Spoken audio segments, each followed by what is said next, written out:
So when I was thinking over the first couple of weeks of senior experience, probably the thing that stuck out to me most was when we were talking about the difference in what it means to be a hero, considering Mother Teresa and Achilles. And I'm a huge fan of Achilles, the whole Greek mythology deal.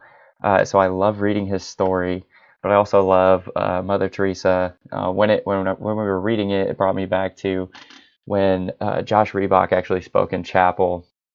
It was either last year or a couple of years ago, and he told the stories in a great poetic sense of how Mother Teresa reacted to different things of trying to get food for children or medicine for people, and using this line that Mother Teresa used of, "Will you do something beautiful?" And so when I was reading this, and also when I engaged in discussion in class with Jess Webb, this thing kept coming to mind, that I kept thinking about with these two supposed like heroes.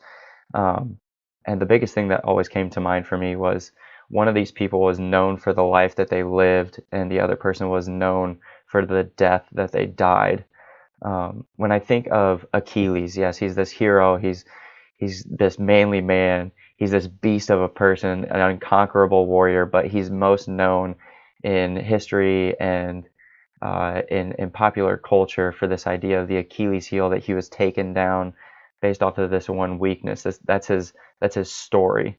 And yet, Mother Teresa, nobody talks about the way that she died. Everyone talks about the way that Mother Teresa lived out her life faithful to God, as this humanitarian staple that we look to whenever we're thinking about what we do and why we do it.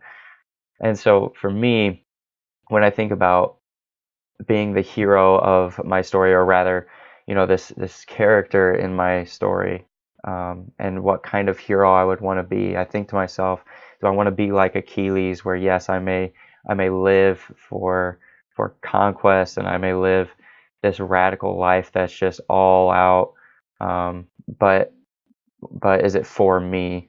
And if it is, when I die, people just remember me for the death that I died when I failed.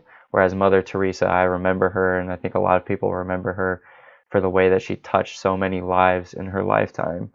Um, and when I think about that, I'm drawn to this idea of being the humble hero that Mother Teresa was, because she seemingly lives on forever at the lack of death in her story.